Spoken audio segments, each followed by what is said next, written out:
this is Stephanie Hansen, and you are listening to the Makers of Minnesota, where we are talking to cool people doing cool things in the state of Minnesota.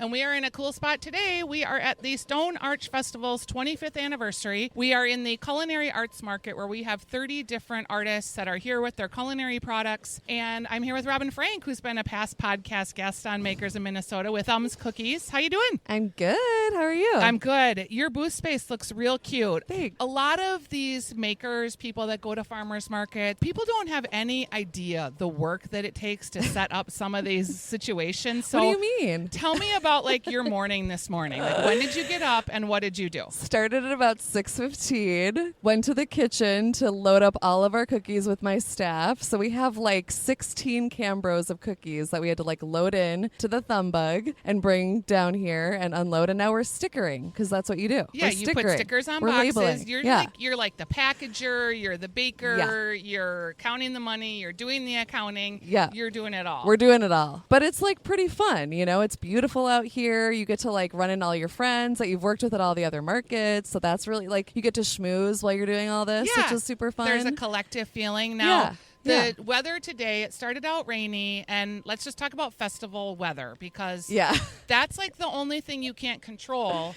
Do you just pray to the weather gods like I do? Do you? Yes. You're the one who's like planning this. You can't anticipate it. But we have a tent. We have sandbags.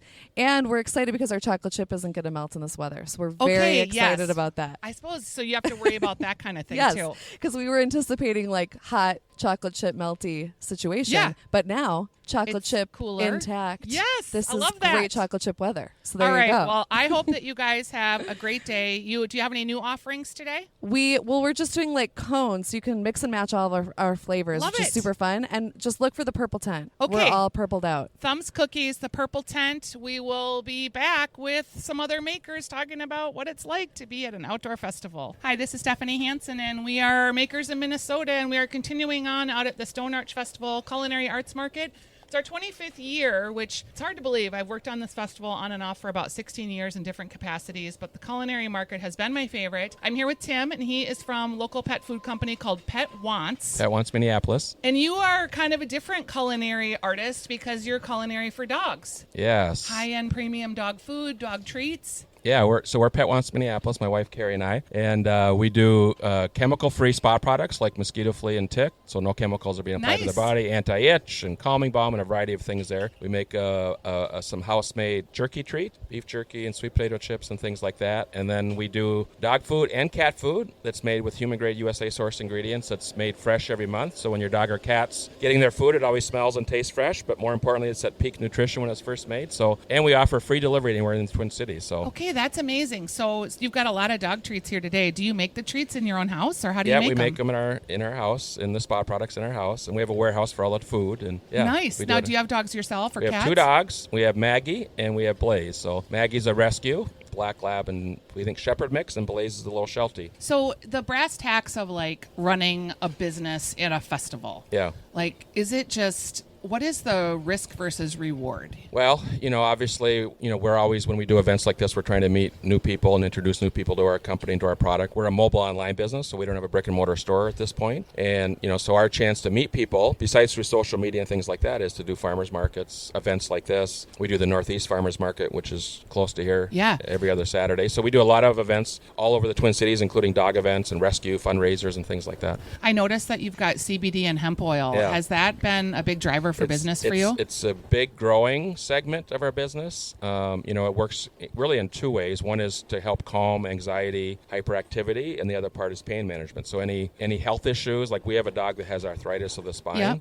So we give her CBD oil and treats quite often. I give it to my dog who's developed anxiety as she's aged. Yes. So it really is a growing segment. We have a full line of the oil and the actual treat versions. Okay. When you're at a festival like this, how long does it take you to prep and prepare? Probably the whole week ahead of time, we're prepping. We're ordering product probably even further out from that we need supplies and products. So it's probably, for a big festival like this, a big 2-day event, probably 2 weeks of work off and on, and then obviously that few days before we're really focusing on making product and getting stuff ready and planning out what we're going to bring and how we're going to bring it. If you were going to counsel a newbie at a festival, Yeah. what would you be like, oh, you have to do this? Are there like one or two things that are your just must-dos? I'd say, be really organized with what you're bringing, and think about your space management ahead of time and where if you're going to have enough space to put everything and tables and things like that. And I think for events like this that are so big and so there's so many people involved, like you guys sent out really good instruction manual, like really be really well versed on how to load, it's surprising to how to me unload. how many people did not read any of the stuff we sent them. And I'm like, come on, people. This is a 75,000 person event in the middle of a city. Yeah. Like, we have a lot of moving parts here with 300 different vendors. It can't just be about you, right? Yeah, right. And we, and Carrie and I come from corporate careers before we started this business 3 years ago, so we know how that goes when you send out instructions and then people sometimes don't always read it. So yeah, I think that really helps a lot because it gets rid of the confusion. It helps the other vendors, like that. For the vendors that follow the instructions, it helps the vendors that are following the instructions. If everyone does that, because it really creates sometimes chaos if people are driving in the wrong spot. Yeah, and just like one random person. Yeah. Now, an event like this is generally $300 to $500 depending on the size. Yeah. In terms of like gross sales, what is like a good expectation? And you don't have to give me like real specifics, but so that people can kind of figure out, well, what am I going to sell if all things come together? The weather, my products are good, there's good traffic. It probably, obviously depends upon the vendor and what their ticket average sale is and things like that. I mean, for us, the way we do it is we look at the fee, we look at, our margin on our products, take the fee out, estimated sales. For us, for an event like this, we would hope to do a few $1,000s for sure. I mean, we'll see. It's our first time doing this particular event. We've done other big events before. But I think for us, for our business, and probably for a lot of these vendors here, it's not just the stuff you sell today. You got to think of it as you met somebody new. Yeah. We do free delivery of our dog food, cat food, CBD treats, all of our treats. So, we don't measure it just on what happened today, but what happens 2 weeks, a month from now. Like, we find people that said, oh, where'd you meet us? Yeah, we met you at the Stone Arch Festival. People forget that part about markets because they're like, oh, I didn't sell enough. Right. But it is a branding and marketing opportunity if you do it right. Yes. And you guys are very well merchandised. Like, I can tell that you're thinking about how someone enters your booth. There's multiple levels of products so that it's all different eye levels. You're just really well done. You've got good graphics. Right.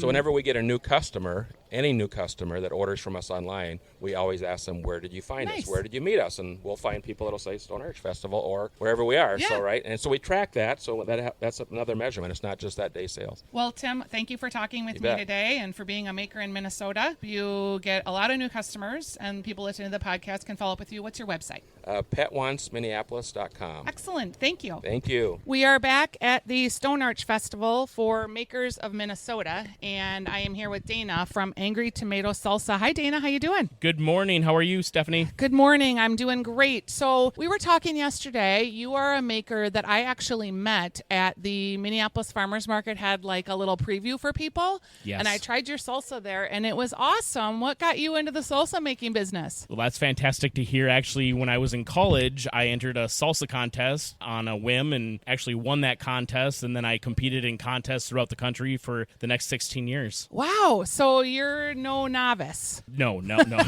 Not new to the game. What made it that salsas was what you wanted to do with your business versus something else? That's a good question. I'm actually Italian. Okay. So I thought I'd be making, spaghetti sauce or something like that. But I, like I said, entered the contest, won the contest, and kind of had a good niche with the salsa and just enjoyed making different varieties and experimenting with it and loved working with the fresh produce. I love it. So when you set up for a festival like this, what kind of considerations do you need to take into your mind? Yeah, the demographic. Okay. The neighborhood that I'm in, the type of, people that are going to be coming up and trying out the salsa. That's interesting because no one's mentioned that so far yet. Yeah, that's so you're huge. a marketer. Absolutely. I'm looking at your booth and presence and marketing of the booth is a big part of this that I think is hard for people to get. Your booth just screams branded, screams marketing. I'm sure that's intentional. Absolutely. Yes, I have to give credit to St. Cloud State University. I was a marketing student there and put a lot of stock in my branding, my logo, my name, my image. So thanks for noticing. I spent a lot of money, with my initial investment doing that. And it's, getting the name out there is huge. And having people be able to locate you and find you at a market is significant. All right. So if people want to find you on Facebook, how can they just look up your salsa, and what other markets are you at throughout the season besides today? Great question. So yes, it's Angry Tomato Salsa, and I'm out on Facebook. That's where I do all my communication. But I do a number of different markets. I do the Andover Farmers Market, Roseville. I do Northeast Minneapolis, downtown St. Paul, Apple Valley, Savage. I also will be doing the 3M campus in St. Paul. Okay, you have a lot of markets, so you must have quite a staff. It's my wife and I. So you just go and do it all. Yes. Excellent. Yep. Yes, I do. I love that. Well, thank you for being a guest on the podcast. Well, thanks for having us here.